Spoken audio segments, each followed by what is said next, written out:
Le Liban a également été sans doute évoqué lors de la rencontre privée à Paris aujourd'hui entre le président tunisien M. Bourguiba et le ministre algérien des Affaires étrangères M. Bouteflika. C'est à la demande du président algérien Boumedienne que M. Bouteflika est venu à Paris rencontrer le président Bourguiba. Mais l'essentiel des conversations a-t-il porté sur une médiation entre l'Algérie et Paris par Tunisie interposée? C'est tout à fait possible. Voici en tout cas ce que vient de déclarer le ministre algérien des Affaires étrangères, M. Bouteflika, à Christian Bousquet. Le président Boumedienne m'a chargé d'un message de fraternité et d'amitié pour son frère et ami, le président Bourguiba, qui, comme vous le savez, est une très grande figure, non seulement pour la Tunisie, mais également au plan du Maghreb arabe. Je crois que la situation en Afrique, la situation dans le monde arabe, la situation au Maghreb, impliquait qu'en plus du fait que je devais m'enquérir de l'état de santé du président Bourguiba, pour lequel nous avons l'estime et l'affection que vous savez, il était bon que nous puissions échanger quelques points de vue sur ces grands problèmes. Et le président Bourguiba, puis-je le souligner ici, et apporte une contribution très substantielle et très positive à l'appréciation des événements actuellement en cours aussi bien dans notre région que dans d'autres régions du monde.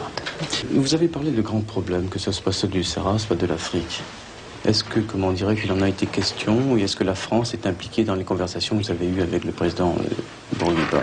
Vous savez, quand vous dites tel ou tel autre pays est impliqué, cela ne veut pas dire que les responsables politiques sont impliqués ou qu'ils partagent nécessairement les opinions des uns des autres.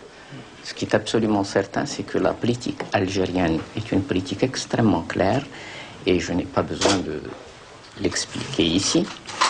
De même que l'estime, je pense, l'estime dont bénéficie le président Bourguiba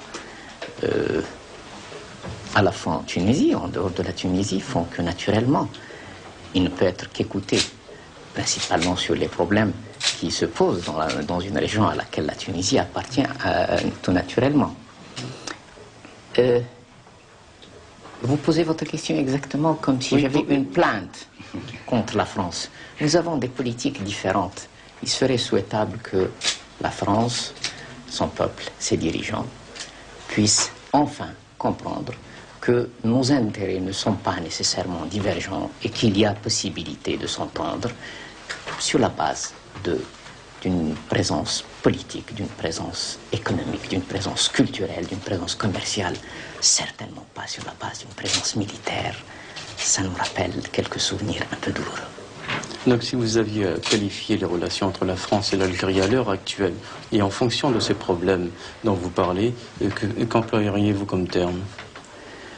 Oh, vous savez, je crois être dans la maison de quelqu'un qui un jour avait dit qu'il ne fallait jamais insulter l'avenir. La Méditerranée, c'est bien peu de choses entre les peuples français et algériens.